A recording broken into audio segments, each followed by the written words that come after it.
जोशीमठ में आपदा प्रभावितों से मुलाकात कर कांग्रेस प्रदेश प्रभारी देवेंद्र यादव और नेता प्रतिपक्ष यशपाल आर्य कर्णप्रयाग पहुंचे, जहां उन्होंने बहुगुणा नगर के आपदा प्रभावित क्षेत्र का दौरा किया। देवेंद्र यादव ने कहा कि कर्णप्रयाग की आपदा जोशीमठ से कम नहीं है, लेकिन सरकार पीड़ित लोगों की ठीक से मदद नहीं कर रही है। एक कमरे में परिवार के कई सदस्यों को रखा जा रहा है और उनके खाने की भी कोई व्यवस्था नहीं है। वहीं नेता प्रतिपक्ष यशपाल आर्य ने सरकार पर निशाना साधते हुए कहा कि आपदा पीड़ित परेशान है, लेकिन सरकार सिर्फ नोटिस देने के अलावा कोई कार्रवाई नहीं कर रही है।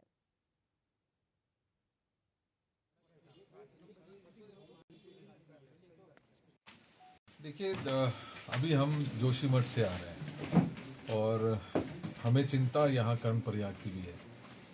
और कर्णप्रयाग आने के पश्चात यही वो भयावह मंजर मुझे लगता है कि कुछ समय पहले जोशीमठ का जो लोगों ने वहां पर महसूस किया था और प्रशासन से संपर्क किया था, उसी तर्ज पर यहाँ पर भी लगभग 2 साल से, अभी मुझे यहाँ आने के बाद पता चला कि लगभग 2 साल से छोटी छोटी दरारें आनी शुरू हुई थी और आज हालत ये है, ये देखिए पूरी तरीके से ध्वस्त हो चुका है।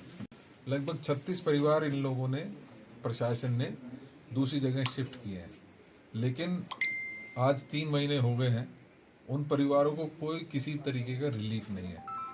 एक एक कमरे के मकान में 36 के करीब ना, हमने कहने का तात्पर्य यह है कि एक एक पूरे परिवार को, जिसमें 10 लोग भी हैं, 12 लोग भी हैं, एक कमरे में वहां पर रहने के लिए मजबूर किया जा रहा है। वहां पर वॉशरूम नहीं है, वहां पर इनको कोई किसी तरीके की कंपनसेशन की बात आज तक नहीं आ पाई है। देखिए, कर्णप्रयाग में बहुगुणा नगर 36-37 परिवार हैं जो विगत 2 सालों से, 2 वर्षों से प्रभावित हैं, आपदा से प्रभावित हैं। घर में दरारें आ चुकी हैं, घर गिरने की कगार पर हैं, दहशत का माहौल है, लेकिन प्रशासन ने और सरकार ने आज तक सुध नहीं ली है। आज हमारे प्रभारी हैं, उत्तराखंड के प्रभारी आदरणीय देवेंद्र यादव जी, हमारे प्रदेश कांग्रेस के अध्यक्ष करण मेहरा जी, गणेश गोध्याल जी, राज भंडारी जी और मैं स्वयं यहाँ पर आया हूँ। इनकी तकलीफें देखी नहीं जा रही हैं, कभी भी बड़ा हादसा हो सकता है। जो 36 परिवार हैं उनमें 8 परिवारों को इन्होंने नोटिस जगह दी है, लेकिन वहाँ पर कोई व्यवस्था नहीं है, न भोजन की व्यवस्था है, न वहाँ पर उनके एक कमरे में फूस-सा दिया गया है, न रहने की व्यवस्था है, न वहाँ पर भोजन की व्यवस्था है, न वहाँ पर कोई रखरखाव है उनका। एक खाना पूर्ति सी सरकार ने और प्रशासन ने की है। पूरा हिमालय क्षेत्र इस समय खतरे में है। जोशीमठ में 2 साल पहले जहाँ स्खलन शुरू हुआ था भूस्खलन, वैसे ही यहाँ बहुगुणा नगर में भी 36 परिवार देख रहे हैं और लगातार में अभी कई घरों में हम लोग होके आए हैं। घरों में रहने की स्थिति नहीं है, जान माल को खतरा है। उसी तरीके से उत्तरकाशी से खबरें हैं, उसी तरीके से गौचर में खबरें हैं, उसी तरीके से हम देख रहे हैं कि हमारे टिहरी में दरारें आई हैं, नैनीताल में दरारें हैं, दारचूड़ा में है। तो ये पूरा खतरे में ये जोन है और सरकार को निश्चित ही बहुत ही कदम उठाने की ज़रूरत है, आवश्यक कदम उठाने की ज़रूरत है। जूलॉजिकल सर्वे कराने की आवश्यकता है और जो विकास के नाम पर विनाश की लीला ये रची जा रही है, इसको रोकने की ज़रूरत है। कांग्रेस सब चीज़ों पर नज़र रखे हुए और हम लगातार सरकार पर दबाव भी बना रहे हैं कि मुआवजा दें। जोशीमठ में तो चलो थोड़ा बहुत राहत कार्य, थोड़ा जिसको मैं पूरा नहीं मानता है भी, तो लेकिन यहाँ गोपेश्वर में और यहाँ कर्णप्रयाग के जो हमारा बहुगुणा नगर है, इसमें बिल्कुल 1 रुपये की भी आर्थिक सहायता अभी तक किसी को भी नहीं मिली है। परिजनों को केवल रात्रि विश्राम के लिए जगह दी गई। और अब सीधे रुक करेंगे अपने न्यूज रूम का, जहां से हमारे संवाददाता रोहित विक्रम सिंह हमारे साथ लाइव जुड़ चुके हैं इसी खबर पर। रोहित, पहले कांग्रेस का डेलीगेशन जो है जोशीमठ पहुंचता है, वहां पर तमाम व्यवस्थाओं की जानकारी ली जाती है, जायजा लिया जाता है। क्या चीज उन्होंने वहां पर देखी है? क्या कांग्रेस का डेलीगेशन संतुष्ट है जो जोशीमठ में काम सरकार द्वारा किया जा रहा है? जी, बीते रोज जो हमने अपने दर्शकों को इन्फॉर्मेशन दी थी, जानकारी दी थी, उस खबर पर की पुष्टि हुई है और कांग्रेस का डेलीगेशन जोशीमठ के साथ कर्णप्रयाग भी पहुंचता है।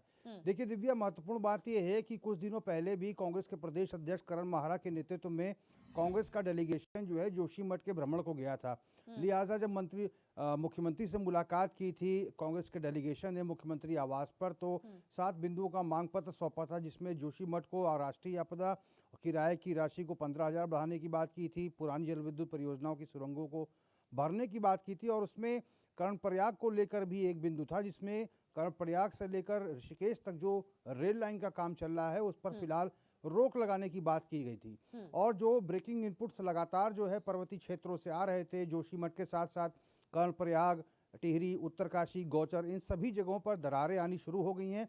लिहाजा इसी के मद्देनज़र कांग्रेस का जो डेलीगेशन है वो कर्णप्रयाग पहुंचा था। प्रदेश अध्यक्ष करण माहरा, प्रदेश प्रभारी देवेंद्र यादव, नेता प्रतिपक्ष यशपाल आर्य, बद्रीनाथ से कांग्रेस के विधायक राजेंद्र भंडारी, ये तमाम लोग मौजूद रहते हैं। और कर्णप्रयाग में जो 36 परिवार जो है, जो कहीं ना कहीं ज़िंदगी और मौत के बीच में जो ये दरारें आ रही हैं उससे जूझता हुआ नज़र आ रहा है, और सभी ने इस मामले को लेकर अपना मतलब संज्ञान में इस मामले को लिया है, और ये चिंता जताई है कि सरकार ने जोशीमठ को लेकर आपदा पुनर्वास राहत बचाव के कार्यों को शुरू तो कर दिया है और अमली जामा भी उसे पहनाया जा रहा है, लेकिन कर्णप्रयाग को लेकर सरकार की हिलावाली ये बिल्कुल निराशाजनक है। देखिए दिव्या, जोशीमठ को लेकर हम बात करें तो मंत्रिमंडल की बैठक होती है और महत्वपूर्ण निर्णय लिए जाते हैं उस मंत्रिमंडल की बैठक में, जिसमें जोशीमठ के विस्थापितों के लिए जो भी राहत कैंपों में रह रहे हैं, प्रत्येक सदस्य के लिए, परिवार के प्रत्येक सदस्य के लिए 450 रुपये दिन के खाने का खर्चा जो है सरकार की तरफ से किया जाएगा। उसके साथ ही जो परिवार सरकार से ये कहता है कि वो खुद अपना खाना बनाएगा, तो उसके लिए 450 रुपये नकद कैश देने की व्यवस्था भी सरकार ने की है। और इसके साथ ही जो कोऑपरेटिव बैंक से परिवारों ने ऋण लिया है उसको 1 साल तक के लिए राज्य सरकार ने एक्सटेंड कर दिया है, ताकि 1 साल बाद जब स्थितियां सामान्य हो जाएंगी तब इस लोन को परिवार चुका सकेगा। और इसके साथ ही जो प्राइवेट बैंक से जो जोशीमठ के परिवारों ने लोन लिया है उसके लिए भारत सरकार को राज्य सरकार ने 1 साल के एक्सटेंड करने के लिए पत्र लिखा है। और इसके साथ ही बिजली और पानी के बिल को फिलहाल 6 महीने के लिए माफ़ कर दिया गया है। मंत्रिमंडल के जो तमाम मंत्री हैं उन्होंने अपने 1 माह का वेतन मुख्यमंत्री राहत कोष में दिया है, ताकि जोशीमठ के पीड़ित परिवारों को मदद पहुंचाई जा सके। उसके साथ ही तमाम जो सचिवालय के जो IAS अधिकारी हैं उन्होंने भी अपना 1 माह का वेतन जोशीमठ प्रभावितों के लिए दिया है। अब कांग्रेस का आरोप ये है कि जहां एक तरफ सरकार जोशीमठ को लेकर इतनी संवेदनशीलता दिखा रही है, और उसके साथ ही जोशीमठ को लेकर पुनर्वास पैकेज समिति का गठन किया जाता है, जिसमें DM चमोली की अध्यक्षता में सांसद गढ़वाल, इसके साथ ही बद्रीनाथ के जो विधायक हैं और जोशीमठ नगर पालिका के जो अध्यक्ष हैं, जोशीमठ के जो ब्लॉक प्रमुख हैं, उनके साथ 6 लोगों को और शामिल करके पुनर्वास पैकेज समिति गठित की जाती है। वो समिति सरकार को जल्द रिपोर्ट देने वाली है। उसके हिसाब से सरकार बाजार दर से सभी प्रभावितों को जोशीमठ में मुआवजा देगी, और सरकार फौरी तौर पर भी 1.5 लाख रुपए जोशीमठ के पीड़ित परिवारों को उपलब्ध करा रही है। और उसके साथ ही किराए के मकान में जो लोग रहना चाहते हैं उनको 5-5 हज़ार रुपये दिए जा रहे हैं। तो ये तमाम व्यवस्थाएं जो है जोशीमठ को लेकर सरकार कर रही है। जहां एक तरफ जोशीमठ में 615 जो राहत कैंप है उसका निर्माण सरकार ने किया है, 491 राहत कैंप पीपल कोटी में बना दिए गए हैं। इसके उलट अगर कर्णप्रयाग की अगर हम बात करते हैं तो कांग्रेस का साफ तौर पर आरोप है कि कर्णप्रयाग को लेकर सरकार एकदम से संवेदनहीन है। कर्णप्रयाग को लेकर जोशीमठ की तरह कोई निर्णय सरकार की तरफ से नहीं लिया जा रहा है, और सरकार की तरफ से भी एक डेलीगेशन या जो तमाम जो नोडल अधिकारी हैं उनको यहाँ पर भी मुआवजा वितरित करना चाहिए, यहाँ का विजिट करना चाहिए, क्योंकि 36 परिवार ऐसे हैं जो कहीं ना कहीं डेंजर जोन में रह रहे हैं। और दिव्या, आपसे कुछ ही देर बाद, क्योंकि कांग्रेस का जो डेलीगेशन है प्रदेश अध्यक्ष करण माहरा और प्रदेश प्रभारी देवेंद्र यादव के नेतृत्व में देहरादून लौट चुका है बीती शाम को, तो आज इसी महत्वपूर्ण बिंदु को लेकर कांग्रेस ने एक प्रेस वार्ता का भी आयोजन किया है। तो संभवतः इन तमाम मसलों को लेकर कांग्रेस सरकार पर हमलावर रहेगी और सरकार से कर्णप्रयाग में भी जोशीमठ की तर्ज पर मुआवजा और पुनर्वास की बात को रखेगी। बिल्कुल रोहित, हमने कल मुख्यमंत्री का एक बयान सुना था जिसमें उन्होंने साफ तौर पर ये कहा था कि कुछ लोग ऐसे हैं जो भयावह स्थिति दिखाने की कोशिश कर रहे हैं सोशल मीडिया के माध्यम से कि उत्तराखंड डूब रहा है, उत्तराखंड खत्म हो रहा है। तो ऐसे लोगों से बचिए, और ऐसे लोगों को भी चेतावनी उन्होंने दी है कि आप भ्रम मत फैलाइए। तो कांग्रेस का क्या कोई पलटवार इस पर आया है? क्या उनका कहना है इस बयान के बाद? जी देखिए दिव्या, अगर हम केदारनाथ आपदा की बात करें, थोड़ा अगर फ्लैशबैक में जाते हैं तो उस समय भी कुछ ऐसा चित्र जो है कहीं ना कहीं सोशल मीडिया के माध्यम से और अन्य प्लेटफॉर्म से देश और विदेश के तमाम जो श्रद्धालु हैं, तीर्थयात्री हैं या फिर पर्यटक हैं, उनके समक्ष ये तस्वीर प्रस्तुत हुई थी कि समूचा उत्तराखंड खतरे की जद में है। लेकिन सरकार इसका खंडन भी करती रही, क्योंकि जो आपदाग्रस्त क्षेत्र रहे हैं उन पर सरकार ने त्वरित गति से काम किया है। और अब सरकार जोशीमठ के परिप्रेक्ष्य में भी यही बात कह रही है। और बीते रोज जो पर्यटन मंत्री हैं सतपाल महाराज, उन्होंने इस बात को भी कहा है मीडिया के माध्यम से, और तमाम जो श्रद्धालु और पर्यटक हैं उनसे निवेदन किया है कि जोशीमठ में फिलहाल स्थितियां सामान्य हैं। जो लोग जोशीमठ के परिवार के लोग हैं वहां पर उनको विस्थापित कर दिया गया, वो सामान्य जिंदगी जी रहे हैं और जल्द ही तमाम व्यवस्थाओं को सरकार ठीक कर देगी और उनको नया एक जोशीमठ बसा के देगी। और इसके साथ ही पर्यटकों से पर्यटन मंत्री और मुख्यमंत्री ने साफ तौर पर कहा है कि उत्तराखंड में बहुत सारी ऐसी जगहें हैं जहां पर पर्यटक आ सकते हैं, मनोरंजन कर सकते हैं, तमाम ऐसे तीर्थ स्थल हैं जहां पर आकर पर्यटक दर्शन कर सकते हैं। क्योंकि देखिए दिव्या, क्योंकि जोशीमठ का जो ये पूरा का पूरा मसला है, ये मीडिया के माध्यम से, सोशल मीडिया के माध्यम से और अन्य माध्यमों से एक देश विदेश की जनता तक ये मैसेज पहुंचा है कि उत्तराखंड में इस समय आना सुरक्षित नहीं है। लिहाजा सरकार की तरफ से मुख्यमंत्री, पर्यटन मंत्री इन बातों का खंडन करते हुए दिखाई दे रहे हैं और जनता से अपील कर रहे हैं कि उत्तराखंड में स्थितियां सामान्य हैं, पर्यटक आएँ और यहाँ का लुत्फ उठाएं। यहाँ पर बहुत सारे ऐसे पर्यटक स्थल हैं या फिर धार्मिक स्थल हैं जहाँ पर पर्यटक आ सकते हैं।